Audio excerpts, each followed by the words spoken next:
Hello, dear aspirants. Welcome. Welcome back to our YouTube channel. Is anyone coming for the first time to our YouTube channel? Just to subscribe, like, share. Okay, ఇక మనం current అఫైర్స్లోకి వెళ్తే as we are seeing our first current affairs about GST revenues. అంటే GST revenue ఈ collection ఎంత వచ్చింది అనే topic వైజ్గా ఈరోజు మనం మాట్లాడుకుందాం. సింపుల్గా మనకి ఇక్కడ ఒకటి కనబడుతుందండి, ఇక్కడ ఒక టేబుల్ వచ్చింది. ఏంటి అంటే ఈ highest GST revenue collection list ఒకటి వచ్చింది. ఈ లిస్ట్లో టాప్ ప్లేస్లో మహారాష్ట్ర రావడం జరిగింది. ఎస్, టాప్ ప్లేస్లో ఏం రావడం జరిగింది? మహారాష్ట్ర. సెకండ్ ప్లేస్లో కర్ణాటక. థర్డ్ ప్లేస్లో గుజరాత్. మన తెలంగాణ 9th ప్లేస్లో. ఆంధ్రప్రదేశ్ 10th ప్లేస్లో రావడం జరిగింది. సో నైస్, బాగుంది.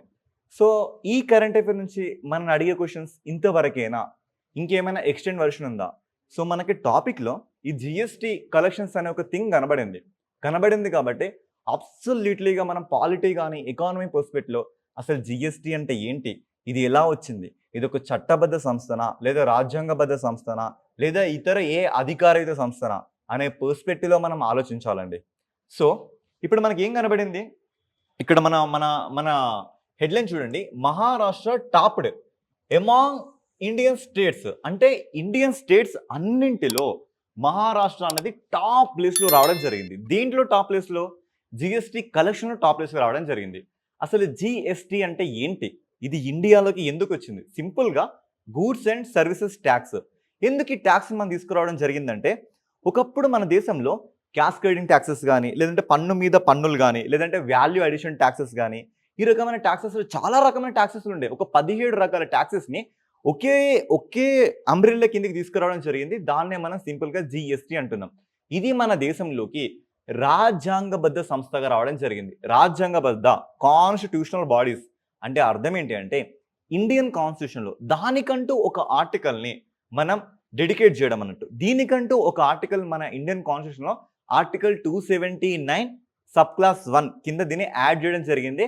According to 101 constitutional amendment act 2016 ద్వారా ఇది మన దేశంలోకి రావడం జరిగింది. ఓకే, రావడం జరిగింది. దీనికంటూ ఒక కౌన్సిల్ ఉంటుందండి. దీనికంటూ ఏముంటుంది? ఒక కౌన్సిల్ ఉంటుంది. చూడండి, జిఎస్టీ అనేది 101 కాన్స్టిట్యూషనల్ అమెండ్మెంట్ యాక్ట్ ద్వారా ఆర్టికల్ 279(1) ద్వారా రావడం జరిగింది.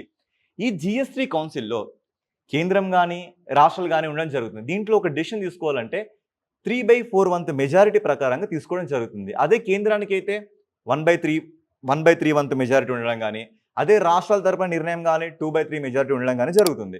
సో ఎంటైర్ దీనికి అధ్యక్షత, చైర్మన్షిప్ ఎవరు ఉంటారంటే కేంద్ర ఆర్థిక మంత్రి, అంటే ఫినాన్స్ మినిస్టర్. ప్రస్తుతం ఎవరు తెలిస్తే కింద కామెంట్ చేయండి. ఓకే, సో అండ్ ఇది ఏ రోజు ఏర్పడింది అంటే మన దేశంలో జూలై 1, 2017 ఏర్పడింది. ఎస్, ఈ డేట్ వెరీ వెరీ ఇంపార్టెంట్ అండి. This is very very important date. So July 1 ఏర్పడింది కాబట్టి ఆ డేట్ని మన దేశంలో ఏమని పిలుస్తున్నాం? ఇది జిఎస్టీ డేగా మనం పిలవడం జరుగుతుంది.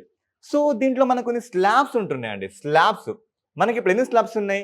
0%, 5%, 12%, 18%, 28%. అసలు ఏంటి స్లాబ్స్?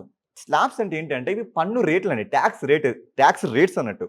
0% ఉంటే ఎలాంటి ట్యాక్స్ ఉండదు. అలాగే 5% కానీ, ఇక్కడ చూస్తే 12% కానీ, 18% కానీ, 28% కానీ, ఇలా ఈ స్లాబ్ రేట్స్ అనేవి ప్రతి సంవత్సరం బడ్జెట్ సెషన్ ప్రకారంగా మారుతూ ఉంటాయి. ఈ స్లాబ్స్లో ఏ వస్తువులు ఈ స్లాబ్స్ కిందకి వస్తాయో అలా మనం దీన్ని డిసైడ్ చేసుకోవడం జరుగుతుంది. ఆ రకంగా జిఎస్టీ అనేది కేంద్రంలో కానీ, స్టేట్స్లో కానీ, యూటీస్లో కానీ కలెక్షన్స్ తీయడం జరుగుతుంది. సో ఇంకా ఈరోజు ఈ ఆర్టికల్లో స్పెషాలిటీ ఏంటి అంటే, మహారాష్ట్ర టాప్ ప్లేస్లో ఉండడం జరిగింది. అదే గుజరాత్ యాన్యువల్ గ్రోత్ రేట్లో సెకండ్ రేట్గా నమోదవడం జరిగింది. యాన్యువల్ గ్రోత్ రేట్ అంటే సాంవత్సరిక వృద్ధి రేటు. అంటే ఈ సంవత్సరం 100 రూపాయలు వస్తాయి, నెక్స్ట్ ఇయర్ దానికంటే ఎంత వచ్చింది అనే వృద్ధి రేటు ప్రకారంగా గుజరాత్ ముందుండడం జరిగింది. ఈ సంవత్సరం అంటే ఫినాన్షియల్ ఇయర్ 2024 ప్రకారంగా వచ్చిన జిఎస్టీ కలెక్షన్ అన్నది సిన్స్ 2017తో పోల్చుకుంటే 2024లో వచ్చిన కలెక్షన్ అనేది హ్యూజ్ కలెక్షన్, అంటే చాలా ఎక్కువ మొత్తంలో వచ్చిన కలెక్షన్ అనేది మనం ఇక్కడ ఒక స్టాక్ పాయింట్గా అబ్జర్వ్ చేయొచ్చు. అండ్ దాంతోపాటు ఈ ఆర్టికల్లో మనం మెన్షన్ చేసింది ఏంటంటే, నార్త్ ఈస్టర్న్ అంటే ఈశాన్య రాష్ట్రాలలో గ్రోత్ రేట్ పరంగా ఎక్కువగా అరుణాచల్ ప్రదేశ్ని మనం చూడొచ్చు. ఆ తర్వాత ప్లేస్లో మేఘాలయని చూడొచ్చు. ఆ తర్వాత ప్లేస్లో నాగాలాండ్ని చూడొచ్చు. ఈ రకంగా జిఎస్టీ కలెక్షన్స్ అనేవి ప్రెజెంట్ ఈ కరెంట్ అఫైర్స్లో ఈ రకంగా రావడం జరిగింది. దీనికి రెట్రోస్పెక్టివ్లో పాలిటీలో ఏముంది, ఎకానమీ పర్స్పెక్టివ్లో ఏముంది అనే అన్ని రకాలుగా చూసి నోట్స్ చేసుకోవాల్సిన అవసరం ఒక అస్పిరెంట్గా మనకి ఎంతో ఉంది. Okay, looking into next slide. చూడండి ఇక్కడ మీరు అబ్జర్వ్ చేయొచ్చు క్యాంపెయిన్ వృత్తి 2025. ఇక్కడ మీరు చూడండి, ఈయన ఎవరు? పినరై విజయన్ గారు. ఎవరైనా పినరై విజయన్. ఎవరండి ఈయన Kerala CM. Is chief minister of Kerala. So ఇక్కడ ఏంటి అంటే ఈరోజు ఈ కరెంట్ అఫైర్లో మనం ఏం మాట్లాడుకోబోతున్నామంటే వృత్తి. ఇక్కడ మనకి కనబడుతుంది వృత్తి 2025 ఏంటి అంటే మనందరికీ స్వచ్ఛ భారత్ తెలుసు అండి. ఏం చేస్తుంది స్వచ్ఛ భారత్లో? క్లీన్ ఇండియా అని ఒక క్యాంపెయిన్ తీసుకురావడం జరిగింది. ఈ క్యాంపెయిన్ దేని గురించి అంటే ఓన్లీ పరిసరాలని క్లీన్గా ఉంచడమే కాదు, గార్బేజెస్ని క్లీన్గా ఉంచడం కాదు, మన మనసుని కూడా మన కాన్షియస్ని కూడా మనం క్లీన్గా ఉంచుకోవడం కానీ, లైక్ దీంతో పాటు గార్బేజ్ని క్లీన్గా ఉంచుకోవడం కానీ, వాటన్నిటి గురించి ఈ యొక్క క్యాంపెయినింగ్ని కేరళ ప్రభుత్వం తీసుకురావడం జరిగింది. సో మనం ఎగ్జామ్లో ఎక్స్పెక్ట్ చేయొచ్చు ఇటీవలి కాలంలో వృత్తి అనే క్యాంపెయిన్ ఏ రాష్ట్రంలో మనం చూడడం జరిగింది అనే రకంగా మనం క్వశ్చన్స్ని ఎక్స్పెక్ట్ చేయొచ్చు అండి. ఆ పర్స్పెక్టివ్లో మీరు ఇక్కడ చూడొచ్చు ఏంటి అంటే కేరళ అనేది దీన్ని తీసుకురావడం జరిగింది. తర్వాత ఇది ఏం చేస్తుంది అంటే పర్సనల్ హైజీన్, పబ్లిక్ హైజీన్, వ్యక్తిగతంగా అండ్ పరిసరాల పరంగా ఈ రెండింటి పరంగా హైజీన్ ఎంత ఉంటుంది అనే ఇష్యూస్ని మనం అబ్జర్వ్ చేయొచ్చు. అండ్ దాంతోపాటు same achieve the garbage free Kerala, same like అండి స్వచ్ఛ భారత్ లాగా ఇది ఒక క్యాంపెయిన్ కేరళ రాష్ట్రం తీసుకురావడం జరిగింది. అంతేనండి ఈ current affair. Next looking to another slide. Yes, ఇక్కడ మనకి ప్రధానమంత్రి మోదీ గారు ఎక్కడికి వెళ్ళారంటే ఆదాంపూర్. ఎస్, ఇక్కడ మీకు కనబడుతుంది కదా, ఆదాంపూర్ ఎయిర్ బేస్కి వెళ్ళడం జరిగిందండి. అక్కడికి వెళ్ళి lauds the troops for operation Sindoor. అంటే ఆపరేషన్ సింధూర్ అనేది అత్యంత సక్సెస్ఫుల్గా మనం ఇండియన్ ఆర్మీ చేయడం జరిగింది. దీంట్లో భాగంగా as a part of operation Sindoor Modi గారు విజిటెడ్ ఆదాంపూర్ ఎయిర్ బేస్. ఎందుకని ఆ ఎయిర్ బేస్కి వెళ్ళడం జరిగింది? ఆ ఎయిర్ బేస్కి వెళ్ళి ఏం మాట్లాడారు? అసలు ఆ ఎయిర్ బేస్ యొక్క స్పెషాలిటీ ఏంటి? ఇంతకుముందు యుద్ధాలలో ఆ ఎయిర్ బేస్ ఏమన్నా జియోగ్రఫికల్ స్ట్రాటజీ లొకేషన్గా ఏమన్నా వర్క్ చేసిందా అనే పర్స్పెక్టివ్లో మనం ఈ ఆర్టికల్ని అబ్జర్వ్ చేయొచ్చు. ఈ ఎంటైర్ ఆర్టికల్ మనకు అవసరం లేదండి. ఈ ఆర్టికల్లో కొన్ని ముఖ్యమైన పాయింట్స్ ఉన్నాయి. అవి ఏంటి అంటే ఇక్కడ మీరు చూడొచ్చు. ఏంటి అంటే ఆదాంపూర్ అనేది second largest India's air base. This is second largest India's air base. And దాంతోపాటు ఇక్కడ ఏంటి అంటే houses of Rafale and MiG-29 squadrons. It has placed an important role in the 1965 and 71 wars with Pakistan and China.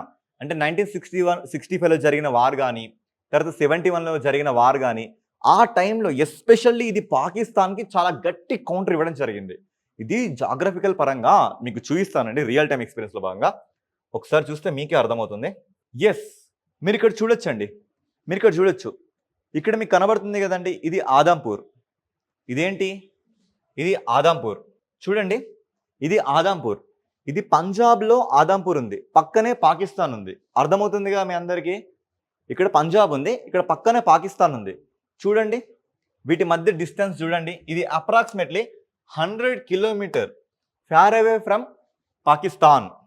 Yes, ఇక్కడ మీరు observe చేయవచ్చు పాకిస్తాన్ లైన్కి ఉన్న ఇది అప్రాక్సిమేట్లీ ఇది ఒక 100 కిలోమీటర్ వరకు ఉండడం జరుగుతుంది.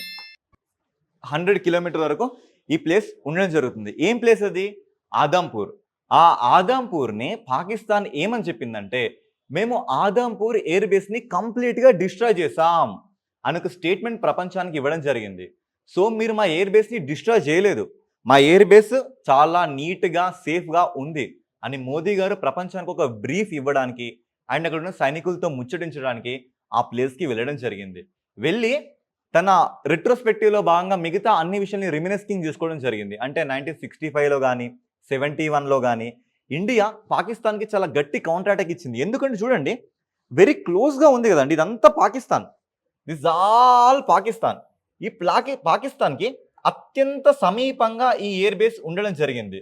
సో ఇక్కడ నుంచే మనం మన సుదర్శన్ చక్ర 400 మిజైల్స్ని కానీ, తర్వాత మనకు కావాల్సిన రఫేల్ యుద్ధ విమానాల్ని గానీ, ప్రతి విమానాల్ని మనం ఇక్కడి నుంచి డిప్లాయ్ చేయడం జరుగుతుంది. చాలా ఈజీగా యాక్సెస్ చేయడం జరుగుతుంది ఈ ప్లేస్ నుంచి. సో, అందువల్ల మోదీ గారు ఏం చెప్పారంటే, ఆ ప్లేస్‌కి వెళ్లి, ఈ ప్లేస్ చాలా సురక్షితంగా ఉంది. ఎట్లాంటి ఇబ్బంది ఏం లేదు మాకు అని ప్రపంచానికి వివరించడం జరిగింది. ఈ కరెంట్ అఫైర్స్‌లో భాగంగా మనం అబ్జర్వ్ చేయాల్సిన థింగ్ ఏంటి అంటే, యెస్. ఈ కరెంట్ అఫైర్‌లో భాగంగా మనం దీన్ని ఏ రకంగా ఎక్స్‌పెక్ట్ చేయొచ్చు అంటే, జాగ్రఫికల్ లొకేషన్ పరంగా ఇటీవలి కాలంలో ఆదంపూర్ అనే ఎయిర్ బేస్ అది ఎక్కడ గలదు? లేదు అంటే ఇది దేశంలో సెకండ్ లార్జెస్టా? ఫస్ట్ లార్జెస్టా? ఒకవేళ సెకండ్ లార్జెస్ట్ అయితే మరి ఫస్ట్ లార్జెస్ట్ ఏంటి? First largest absolutely Hindon air base అండి. ఇది ఎక్కడ ఉంది అంటే యూపీలో ఉంటుంది. హిండన్ ఎయిర్ బేస్ అనేది యూపీలో ఉంటుంది. తర్వాత ఆదంపూర్ అనేది second largest India's air base. ఈ పరంగా మీరు దీన్ని జాగ్రఫికల్ లొకేషన్స్ పరంగా మీరు ఎక్స్‌పెక్ట్ చేయొచ్చండి. Okay. Looking into another slide. Yeah! ఇక్కడ మీరు చూడొచ్చు. అజయ్ కుమార్ గారు. ఈయనెవరు? Former defence secretary. అంటే మాజీ రక్షణ శాఖ కార్యదర్శి గారు. ఈ డాక్టర్ అజయ్ కుమార్ అనేవారు మన యూపీఎస్సీకి చైర్మన్‌గా నియమితులవ్వడం జరిగింది. సో, యూపీఎస్సీ అనే అంశం మనకి తెర మీదకొచ్చింది. అంటే మనం ఇక్కడ ఇది ఒక కరెంట్ అఫైర్‌గా కూడా కాదండి. ఇది పాలిటీ పర్స్పెక్టివ్‌లో మనని క్వెషన్స్ ఎలా అడగబోతున్నారనే ఒక కనీస ఎస్టిమేషన్ ఒక ఆస్పిరెంట్‌గా మనకి ఈ స్టేజ్‌లో ఉండాలి. సో, ఇక్కడ చూడండి. ఇక్కడ ఏంటి అంటే ఈయనేంటి డిఫెన్స్ సెక్రటరీగా పనిచేస్తాడు. పర్సన్స్ ఇన్ న్యూస్‌లో భాగంగా డిఫెన్స్ సెక్రటరీగా పనిచేస్తాడు. ఇప్పుడు యూపీఎస్సీకి చైర్మన్‌గా రావడం జరిగింది. సో, ఈ పర్స్పెక్టివ్‌లో మనం క్వెషన్స్‌ని ఎట్లా ఎక్స్‌పెక్ట్ చేయొచ్చంటే, ఇంతకు ముందున్న యూపీఎస్సీ చైర్మన్ ఎవరు? ఇంతకు ముందున్న యూపీఎస్సీ చైర్మన్ ఎవరు? ఇప్పటి యూపీఎస్సీ చైర్మన్ ఎవరు? నంబర్ వైస్‌గా ఈ యూపీఎస్సీ చైర్మన్ ఎవరు? ఫస్ట్ యూపీఎస్సీ చైర్మన్ ఎవరు? అసలు దేశంలో యూపీఎస్సీ ఎట్లా వచ్చింది? అనే ఈ కాంటెక్స్ట్‌లో మనం హిస్టరీ గాని, పాలిటీ గాని, ఆ తర్వాత ఈ కరెంట్ అఫైర్ గాని, ఈ మూడిటి పరంగా దీన్ని డిస్కస్ చేయాల్సిన అవసరం మనకి ఎంతగానో ఉంది. సో, చూడండి ఇక్కడ మన దేశంలో ఫస్ట్ 1717లో ఏం జరిగింది? వారన్ హేస్టింగ్ కలెక్టర్ సిస్టమ్ తీసుకురావడం జరిగింది. యెస్. నెక్స్ట్ కార్న్‌వాలిస్ రావడం జరిగింది. ఈయన ఏం చేశాడు? సివిల్ సర్వీసెస్‌కి ఒక బ్రాండ్ సెట్ చేశాడు. అందుకే ఈయన్ని మనం ఏమంటాం? The father of civil services అంటాం. ఆఫ్టర్ ఇండిపెండెన్స్ ఎవరిని అంటున్నాం? సర్దార్ వల్లభాయ్ పటేల్ అంటున్నాం. ఓకే.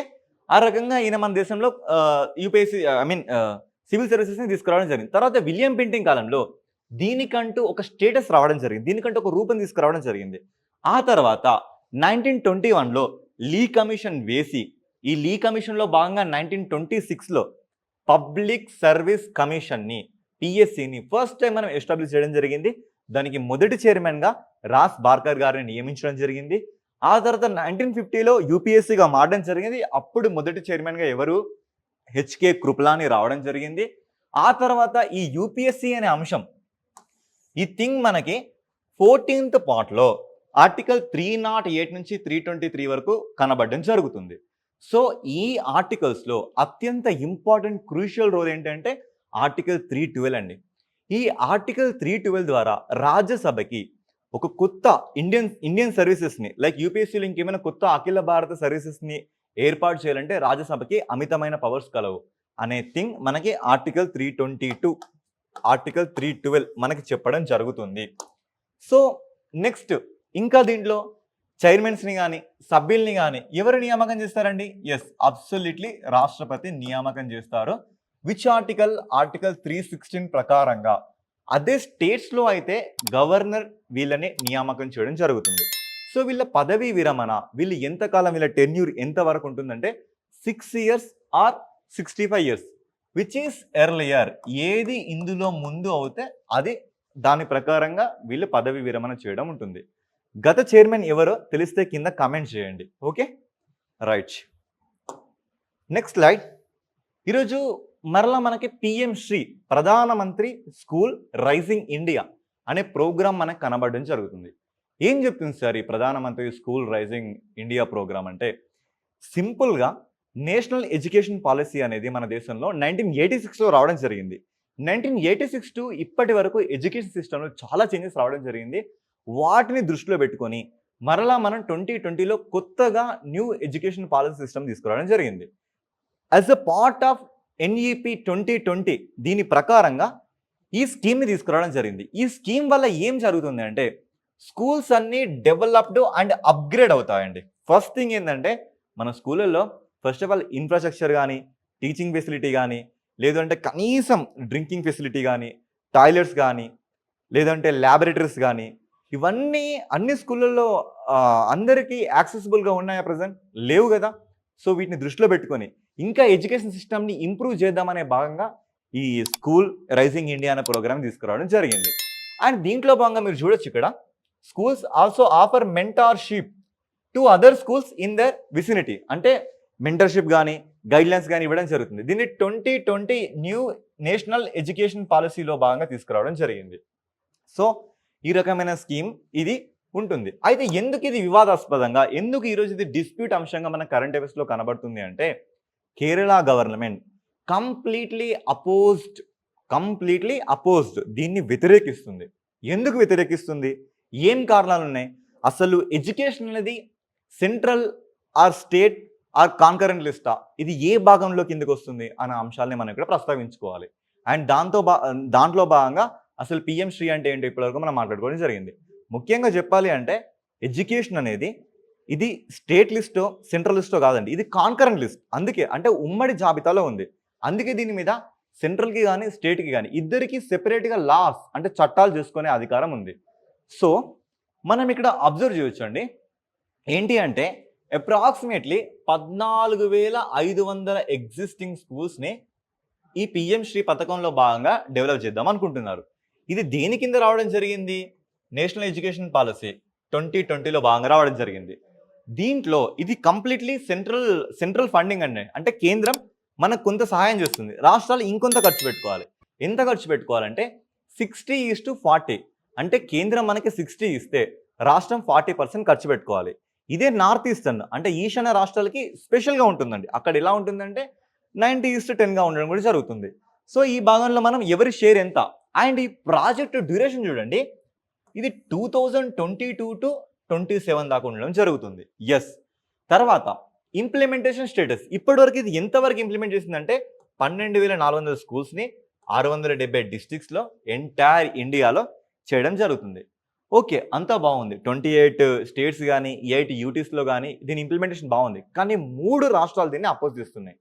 అవి తమిళనాడు, కేరళ, వెస్ట్ బెంగాల్. ఎవరెవరు? తమిళనాడు, కేరళ, వెస్ట్ బెంగాల్. ఈ 3 రాష్ట్రాల సీఎంస్ తెలిస్తే కింద కామెంట్ చేయండి. ఓకే, ఈ 3 రాష్ట్రాలు కంప్లీట్గా బీజేపీ ప్రభుత్వానికి యాంటీగా వర్క్ చేయడం జరుగుతుంది. సో అందువల్ల ఈ పిఎం శ్రీని ఈ 3 రాష్ట్రాలు తిరస్కరించాయి. సో ఇంకా దీంట్లో భాగంగా ఇంకా మనం ఏమైనా చూడొచ్చు అంటే ఎస్, ఇది కాన్కరెంట్ లిస్ట్లో ఉండడం జరిగింది. ఏ దాని ప్రకారం ఇది కాన్కరెంట్ లిస్ట్లోకి రావడం జరిగింది అంటే, ఒకప్పుడు దీన్ని 42nd కాన్స్టిట్యూషన్ అమెండ్మెంట్ యాక్ట్ అంటే దీన్ని మనం మినీ రాజ్యాంగం అని కూడా అంటారు. 1976లో మనకి ఈ 42nd కాన్స్టిట్యూషన్ అమెండ్మెంట్ యాక్ట్ ప్రకారంగా ఇది స్టేట్ లిస్ట్ నుంచి, ఇది ముందు ఎక్కడుంది రాష్ట్ర జాబితా నుంచి కాన్కరెంట్ లిస్ట్లోకి వెళ్ళడం జరిగిందండి. ఎస్, ఇక్కడ మీరు ఇలాంటి క్వశ్చన్స్ ఎక్స్పెక్ట్ చేయొచ్చండి. అంటే 1976లో 42వ రాజ్యాంగ సవరణ ప్రకారంగా ఇది రాష్ట్ర జాబితా నుంచి ఉమ్మడి జాబితాలోకి మార్చబడింది. ఇట్లాంటి క్వశ్చన్స్ని మీరు ఈ పార్ట్ నుంచి ఎక్స్పెక్ట్ చేయొచ్చు. అండ్ మీరు ఇక్కడ చూడొచ్చు ఎవరెవరిది ఏమైనా లిస్ట్, యూనియన్ లిస్ట్ కానీ, కార్పొరేషన్ లిస్ట్ కానీ, స్టేట్ లిస్ట్ కానీ, ఇందులో ఏమేమి పాయింట్స్ ఉంటాయని మీరు ఇష్యూస్ని మీరు ఇక్కడ చూడొచ్చు. ఈ పీడిఎఫ్ కింద మీకు టెలిగ్రామ్ లింక్లో పెట్టడం జరుగుతుంది. So don't worry about it. So దాంట్లో భాగంగానే ఇంకా రాజ్యాంగంలో విద్యకు గురించిన ఏమైనా ఆర్టికల్స్ కానీ ఏమైనా చట్టాలు కానీ ఉన్నాయంటే ఎస్, ఆబ్వియస్లీ ప్రతి ఒక్క ఆస్పిరెంట్ గుర్తుపెట్టుకోవాల్సిన కొన్ని ఆర్టికల్స్, ఒక చట్టం కూడా దీని గురించి ఉంది అండి. ఎస్పెషల్లీ ఆర్టికల్ 21A కానీ, ఆర్టికల్ 45 కానీ, దాంతో రైట్ టు ఎడ్యుకేషనల్ యాక్ట్ 2009 కానీ, వీటన్నిటిని యాజ్ ఎన్ ఆస్పిరెంట్గా మీరు గుర్తుపెట్టుకోవాల్సిన అవసరం ఎంతో ఉంది. చూడండి ఇక్కడ మీరు జనరల్గా ఆర్టికల్ 21 ఏం చెప్తుందండి? రైట్ టు లివ్ అంటే జీవించే హక్కు చెప్తుంది. ఈ జీవించే హక్కులో భాగంగా మనం 86వ రాజ్యాంగ సవరణ చూడండి, 86th కాన్స్టిట్యూషన్ అమెండ్మెంట్ యాక్ట్ ఏ సంవత్సరం? 2002. దీంట్లో భాగంగా ఆర్టికల్ 21Aని తీసుకురావడం జరిగింది. ఇది ఏం చెప్తుంది అంటే 6 నుంచి 14 సంవత్సరాల పిల్లలకి ఫ్రీ అండ్ కంపల్సరీ ఎడ్యుకేషన్ ఇవ్వాలని చెప్తుంది. అండ్ ఆర్టికల్ 45 ఇది ఏం చెప్తుందంటే 0 to 6 years పిల్లలకి ఫ్రీ అండ్ కంపల్సరీ ఎడ్యుకేషన్ ఇవ్వాలని చెప్తుంది. అండ్ ఇది డిపిఎస్పిలో భాగంగా అంటే directive principles of state policies, తెలుగులో ఆదేశక సూత్రాలు లేదా నిర్దేశక సూత్రాల్లో భాగంగా మనం ఆర్టికల్ 45ని చూడవచ్చు. ప్రాథమిక హక్కులలో భాగంగా ఆర్టికల్ 21Aని చూడవచ్చు. దీన్ని ఇంప్లిమెంట్ చేయడానికి తీసుకొచ్చిన చట్టం ఏంటి? Right to education act 2009. కానీ దీని ఇంప్లిమెంటేషన్ అమలు మాత్రం 2010 ఏప్రిల్ 1 నుంచి ఇది అమలు అవ్వడం జరిగింది. ఈ పరంగా ఒక పిఎంశ్రీ అనేది కరెంట్ అఫైర్స్లో రావడం వల్ల పాలిటీ పర్స్పెక్టివ్లో ఏముంది, దానికి సంబంధించిన ఆర్టికల్స్, దానికి సంబంధించిన చట్టాలు, అది ఏ లిస్టు అనే ఈ విషయాలన్నింటినీ మీరు ఎగ్జామ్ ప్రిపేర్ అవుతున్నారు కాబట్టి దీంట్లో భాగంగా ఖచ్చితంగా నోట్స్ చేసుకోవాల్సిన అవసరం ఎంతో ఉంది. Okay, look in to another slide. Yes, మీ అందరికీ తెలిసిన విషయమే. ఎవరు? బిఆర్ గవాయ్ గారు. ఎవరైనా మన దేశానికి 52వ chief justice India, CJI, chief justice of India. Okay, so ఈ పర్స్పెక్టివ్లో ఈయనని ఎలా మనం ఏ రకం క్వశ్చన్స్ని ఎక్స్పెక్ట్ చేయవచ్చు? సింపుల్గా ఈయన మన దేశంలో తొలి బుద్ధిస్ట్ సిజేఐ, అంటే బుద్ధిజంని ఫాలో అవుతున్న దాంట్లో తొలి బుద్ధిస్ట్ సిజేఐ, అండ్ రెండవ దళిత సిజేఐ రావడం చూస్తున్నాం. సో రెండవ దళిత సిజేఐ అనే విషయం మనకు తెలిసింది కాబట్టి మొదటి దళిత సిజేఐ ఎవరు? ఆయన ఎవరు? ఆయన టెన్యూర్ ఎప్పుడు? తెలిస్తే కింద కామెంట్ చేయండి. సో ఇక్కడ ఈ ఎంటైర్ ఆర్టికల్లో మనకి ఏంటి అంటే బిఆర్ గవాయ్ గారి యొక్క ప్రమాణ స్వీకారం మనం చూడొచ్చండి. ఆయన ప్రమాణ స్వీకారం, ఓతింగ్ సెరమనీ మనం కూడా చూడొచ్చు. ఈయన ఓత్ ఎవరి దగ్గర చేస్తున్నాడు? ఈయన ఓత్ చూడండి ఎవరి వద్ద చేస్తున్నాడు? ఇట్లాంటి క్వశ్చన్స్ అండి. ఇట్లాంటి క్వశ్చన్స్ జనరల్గా బుక్స్లో చదువుతారు, కానీ ఇప్పుడు న్యూస్లో వచ్చింది కదా, ఒకసారి మీ కళ్ళకి పని చెప్పండి, ఒకసారి చూడండి, మీకు అర్థమవుతుంది. ఎవరి సమక్షంలో చేస్తున్నాడు? ఇవిడెవరు? ద్రౌపది ముర్ము. అంటే రాష్ట్రపతి సమక్షంలో ప్రధాన న్యాయమూర్తి, భారత ప్రధాన న్యాయమూర్తి ఓత్ ప్రమాణ స్వీకారం చేయడం జరుగుతుంది.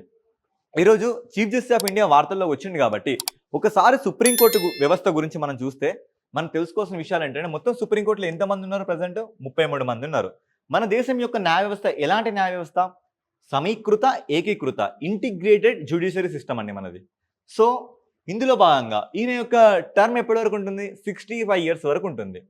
ఈయన ఇంకొక 6 నెలల్లో, ఎవరు? మన బిఆర్ గవాయ్ గారు మరొక 6 నెలల్లో రిటైర్ అవ్వడం జరుగుతుంది. అంటే చూడండి, ఈయన యొక్క టర్మ్ అనేది జస్ట్ 6 మంత్స్ వరకే ఉండడం జరుగుతుంది. సో ఈ 6 మంత్స్లో తను ఎంతవరకు ఈ న్యాయాన్ని కానీ ఎంతవరకు సర్వ్ చేయగలుగుతాడు? సో మనకి లా కమిషన్ కానీ, లేదు అంటే ఎంఎన్ వెంకటాచలయ్య కమిషన్ 2002లో ఏమని చెప్పారంటే, వీళ్ళ రిటైర్మెంట్ ఏజ్ని 65 ఇయర్స్ నుంచి 68 వరకు ఎక్స్టెండ్ చేయమని కూడా ప్రతిపాదన చేయడం జరిగింది. సో ఈ పర్స్పెక్టివ్లో సుప్రీంకోర్టు జడ్జెస్ అపాయింట్ని ఎవరు చేస్తారు? అబ్సల్యూట్లీ రాష్ట్రపతి. కానీ సుప్రీంకోర్టులో ఎంతమంది జడ్జెస్ ఉండాలి? ఈ నెంబర్ని డిసైడ్ చేసేది మాత్రం పార్లమెంట్ అండి. అర్థమవుతుందా? ఈ నెంబర్ని డిసైడ్ చేసేది పార్లమెంట్, కానీ అపాయింట్ ఎవరు చేస్తారంటే రాష్ట్రపతి. ఓకే, రాష్ట్రపతి వీళ్ళని అపాయింట్ చేసేటప్పుడు ఈ కౌన్సిల్ ఆఫ్ మినిస్టర్స్, మంత్రి మండలి సలహాలని, దాంతోపాటు కొలీజియం సలహాలను కూడా తీసుకోవడం జరుగుతుంది. కొలీజియం అనే కాన్సెప్ట్ ఇప్పుడు వార్తల్లో వచ్చింది కాబట్టి కొలీజియంకి సంబంధించిన కేసెస్ ఏమైనా జరిగినాయంటే అబ్సల్యూట్లీ మన దేశంలో 4 జడ్జెస్ కేసెస్ జరిగినాయి. ఒకటి 1982లో, 1993లో, 1999లో, 2015లో. ఈ రకంగా కొలీజియం ఒక సిఫార్సుల మేరకు వీళ్ళని అపాయింట్ చేయడం జరుగుతుంది అనే ఈ పర్స్పెక్టివ్లో ఏంటి, సిజేఐ గారు మనకి ప్రమాణ స్వీకారం చేస్తున్నారు కాబట్టి ఈ పర్స్పెక్టివ్లో మనం పాలిటీని కానీ ఇప్పుడు జరిగిన దీని మీద కేసెస్ని కానీ ఇవన్నిటిని ఒకసారి ఎగ్జామిన్ చేయాల్సిన అవసరం మనకి ఎంతగానో ఉంది. So look in to next. ఇక్కడ మీరు చూడొచ్చండి, ఇదేంటి అంటే శ్రీనగర్ వార్తల్లోకి ఎందుకు వచ్చింది అంటే, ఇక్కడ మీరు అబ్జర్వ్ చేయండి, ఇండియన్ వాటర్ అథారిటీ ఏంటి? Inland water authority of India అంటే అంతర్రాష్ట్రంగా జలాలకు సంబంధించిన మార్గాలను నిర్దేశించే ఒక హెడ్ ఆఫీస్ అండి ఇది. అంటే ఎలా అంటే నదుల రూపంలో కానీ, లేదంటే సరస్సుల రూపంలో కానీ ఒక వాటర్ ఫెసిలిటీస్ని, అంటే వాటర్ ప్రకారంగా ట్రాన్స్పోర్ట్ సిస్టమ్ని యూజ్ చేస్తూ ఉండే ఒక సంస్థ అండి. ఈ సంస్థ మనకి ఎప్పుడు ఏర్పడింది అంటే, ఇది inland water authority of India 1985 ప్రకారంగా నోయిడా ఎక్కడుంటుంది? నోయిడా ఢిల్లీకి దగ్గరగా ఉత్తరప్రదేశ్లో ఉంటుంది. 1986లో ఏర్పడడం జరిగిందండి. ఈ సంస్థ ఏం చేస్తుందంటే, దేశంలో నదీ జలాలకు సంబంధించిన రూట్ మ్యాప్స్ని, ట్రాన్స్పోర్ట్ సిస్టమ్ని డెవలప్ చేస్తుంది. ఎందుకంటే ప్రతిదీ రోడ్ ట్రాన్స్పోర్టేషన్ కానీ, రైల్వేస్ ప్రకారం కానీ, ఎయిర్వేస్ ప్రకారంగా జరుగుతుంది. సో అంతర్రాష్ట్రంగా వాటర్ ఫెసిలిటీ పరంగా కూడా రవాణా జరగాలి కదా, ఆ పర్స్పెక్టివ్లో ఈ వార్త రావడం జరిగింది. ఇది ఏం చేస్తుందంటే, తన యొక్క న్యూ ఆఫీస్ని శ్రీనగర్లో ఎస్టాబ్లిష్ చేయడం జరుగుతుంది. ఈ పర్స్పెక్టివ్లో అంటే మనం జాగ్రఫీ పర్స్పెక్టివ్లో దీన్ని మనం ఎక్స్పెక్ట్ చేయవచ్చు. చూడండి, ఇదంతా శ్రీనగర్. ఇక్కడ మీకు కనబడుతుంది దాల్ లేక్, ఇక్కడ మీకు కనబడుతుంది ఊలార్ లేక్. ఇదంతా మనకి జీలం రివర్ అండి. This is all Jhelum river. ఇదంతా ఏంటి? Jhelum river, Dal lake, Wular lake. ఈ లేక్స్ మధ్యలో ఒక రకమైన ఇంటర్ కనెక్షన్, అంటే వాటి మధ్యలో అనుసంధానాన్ని కూడా ఇది డెవలప్ చేస్తూ ఒక కొత్త ఎకో టూరిజాన్ని ప్రమోట్ చేయడానికి కూడా ఇది ఉపయోగపడుతుంది అంటూ దీన్ని డెవలప్ చేయడం జరుగుతుంది. సో ఇంకా ఇంకా మీరు ఇక్కడ అబ్జర్వ్ చేయొచ్చండి, ఇదంతా ఇండస్, జీలం, ఇదంతా శ్రీనగర్. ఇప్పుడు మనం చూసాం కదా శ్రీనగర్. శ్రీనగర్ ఎక్కడుంది? ఈ జీలం నది ఒడ్డున ఉంది. ఈ చీనాబ్ కానీ, ఈ రావి కానీ, ఈ 3 నదులని దీంట్లో భాగంగా అనుసంధానం చేయడం జరుగుతుంది. ఈ మూడింటిని జాయిన్ చేయడం జరుగుతుంది.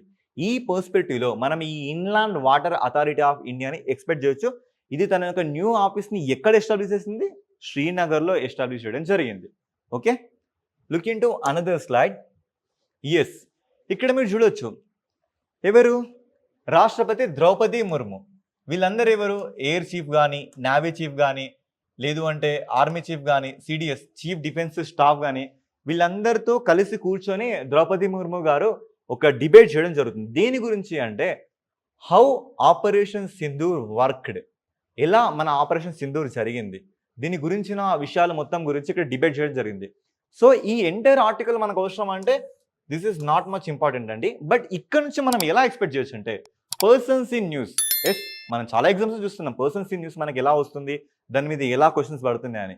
ఇక్కడ మనం చూస్తే వీళ్ళని జతపరిచయం కింద, I mean choose the correct answers అనే దాని కింద, లేదంటే కరెక్ట్ పేరు ఏంటి అనే దాని కింద కూడా మనం ఇక్కడ ఎక్స్పెక్ట్ చేయొచ్చు. ఏంటి? సిడిఎస్ గారు ఎవరు? అనిల్ చౌహాన్. ఎయిర్ చీఫ్ ఎవరు? అమర్ప్రీత్ సింగ్. నేవీ చీఫ్ ఎవరు? దినేష్ కే త్రిపాఠి. ఆర్మీ చీఫ్ ఎవరు? ఉపేంద్ర ద్వివేది. ఒక ఆస్పిరెంట్గా పర్సన్స్ ఈ న్యూస్లో భాగంగా వీళ్ళందరి నేమ్స్ని గుర్తుపెట్టుకోవాల్సిన అవసరం మనకి ఎంతగానో ఉంది. Okay, look in to another slide. Yes, ఇక్కడ మనకి ఏం కనబడుతుంది? ఇది తెలంగాణ రీజనల్ టాపిక్లో భాగంగా మనం చూడొచ్చు. ఇన్ఫర్మేషన్ కమిషనర్ స్వాన్ ఇన్ అంటే ఏంటి అంటే తెలంగాణ రాష్ట్రంలో ఇటీవలి కాలంలో తెలంగాణ రాష్ట్రంలో రైట్ టు ఇన్ఫర్మేషన్లో భాగంగా ఈ ఇన్ఫర్మేషన్ కమిషనర్స్ని నియమించడం జరిగింది. సో నియమించడం జరిగింది వీళ్ళ యొక్క ప్రమాణ స్వీకారంలో భాగంగా ఈ ఆర్టికల్ని మనం చూస్తున్నాం. సో ఇంత ఈ ఎంటర్ కాంటెక్స్ట్ మనకి ఇంపార్టెంట్ సార్ అంటే this is not much important, కానీ ఇది ఎలా గవర్నెన్స్ పరంగా ఇంపార్టెంట్ అంటే రైట్ టు ఇన్ఫర్మేషన్ యాక్ట్ ఏ సంవత్సరంలో రావడం జరిగింది? రైట్ టు ఇన్ఫర్మేషన్ యాక్ట్ 2005లో రావడం జరిగింది. ఇది ఏం చేస్తుంది? సెంట్రల్కి కానీ స్టేట్కి కానీ సంబంధించిన ఏ సమాచారానైనా ఒక పౌరుడు తను అడిగి తెలుసుకోవచ్చండి. ఆ అడిగి తెలుసుకునే వ్యవస్థ అంటే గవర్నమెంట్లో పారదర్శకత, ట్రాన్స్పరెన్సీని తీసుకురావడం కానీ, ఆన్సర్ అంటే రెస్పాన్సిబుల్, జవాబుదారీతనాన్ని ప్రమోట్ చేయడం కానీ, ఇలాంటి పర్స్పెక్టివ్లో మనం ఇలాంటి ఏంటి ఈ స్టాచ్యుటరీ బాడీస్ని మనం చూడొచ్చండి. ఇవి ఒక చట్టం ద్వారా ఏర్పడ్డాయి కదా. రైట్ టు ఇన్ఫర్మేషన్ యాక్ట్ చూడండి, రైట్ టు ఇన్ఫర్మేషన్ యాక్ట్ 2005 ఈ చట్టం ప్రకారంగా ఏర్పడింది కాబట్టి దీన్ని మనం ఏమంటున్నాం? స్టాచ్యుటరీ బాడీ అంటున్నాం. ఈ స్టాచ్యుటరీ బాడీని ఈ కాంటెస్ట్లో బాగా చూడొచ్చు. సో తెలంగాణలో ఇప్పటి వరకు చీఫ్ కమిషనర్గా ఈయనండి చంద్రశేఖర్ రెడ్డి గారు. తర్వాత మిగతా కమిషనర్స్ ఎవరు? మొహసీనా ప్రవీణ్ గారు, అయోధ్య రెడ్డి గారు, శ్రీనివాస్ రావు గారు, దేశాల భూపాల్ గారు. వీళ్ళని ఇందులో భాగంగా తీసుకోవడం జరిగింది. మొత్తంగా ఒక చైర్మన్ అండ్ 10 మందికి తగ్గకుండా దీంట్లో ఒక ఫామ్ అవ్వచ్చండి. దీంట్లో ఈ స్టేట్ కమిషనర్స్గా ఒక ఫామ్ అవ్వచ్చు. ఈ పర్స్పెక్టివ్లో మనం ఈ కరెంట్ అఫైర్ని చూడొచ్చు. సో ఎస్, ఇప్పుడు మనకి ఇండోర్ కనబడుతుంది. ఇండోర్ అనేది ఇక్కడ మీరు చూడొచ్చండి, sets a milestone as nation's first beggar free city. Yes, అంటే ఏంటంటే ఇండోర్ అనేది క్లీన్నెస్లోనే కాదు బెగ్గర్స్ ఫ్రీ సిటీ కూడా అయ్యిందంట. సో ఇండియాలో ఇలాంటి ఒక మైల్ స్టోన్ని అచీవ్ చేసిన మొదటి సిటీగా ఇది ఏర్పడడం జరిగింది. దీన్ని మనం జాగ్రఫీ కాంటెక్స్ట్లో కూడా చూడొచ్చు. ఇండోర్ అనేది ఎక్కడ ఉంటుంది? మధ్యప్రదేశ్లో ఉంటుంది. ఎస్, సో ఇక్కడ ఏంటి అంటే ఇది బెగ్గర్ ఫ్రీ సిటీ అయ్యింది. ఎలా అయ్యింది? ఎవరు దీన్ని అలా చేయడం జరిగింది? ఇక్కడ మీరు చూడొచ్చు, district magistrate of Indore announced Indore it is a beggar free city. It became a beggar free city. ఇక్కడ మీరు చూడొచ్చండి, become the first Indian city to be a beggar free city లాగా డిస్ట్రిక్ట్ మ్యాజిస్ట్రేట్ దీన్ని చేయడం జరిగింది. ఇక్కడ ఈ ఎగ్జామ్ పర్స్పెక్టివ్లో మనం దీన్ని ఎలా చూడొచ్చు అంటే ఈ మోడల్ ఎలా జరిగింది అంటే ministry of social justice and empowerment శాఖ వారు కలిసి అండ్ దాంతోపాటు వరల్డ్ బ్యాంక్ ఉన్న మినిస్ట్రీ ఆఫ్ సోషల్ జస్టిస్ ఇద్దరి కలయికలో ఈ మోడల్ని డెవలప్ చేసి ఈ ఇండోర్ నుంచి కంప్లీట్‌గా బెగ్గర్స్‌ని తరలించడం గానీ, వాళ్ళకి రీహాబ్స్‌ని ప్రొవైడ్ చేయడం గానీ, వాళ్ళకి సెపరేట్‌గా వాళ్ళని వేరే ప్లేస్‌కి రీలొకేట్ చేయడం గానీ, దీని ప్రకారంగా ఇండోర్ అనేది కంప్లీట్‌గా ఇప్పుడు బెగ్గర్ ఫ్రీ సిటీగా మారింది అని మనం కరెంట్ అఫైర్స్‌లో చూస్తున్నాం. సో, ఇది దీనికి సంబంధించిన issue. And next slide. Okay. ఈరోజు కరెంట్ అఫైర్స్ ఇంతటితో క్లోజ్. సో, ఇక్కడి వరకు వచ్చారంటే తప్పకుండా మా ఛానల్‌ని సబ్స్క్రైబ్ చేసి, లైక్ చేసి వెళ్ళండి. Thank you.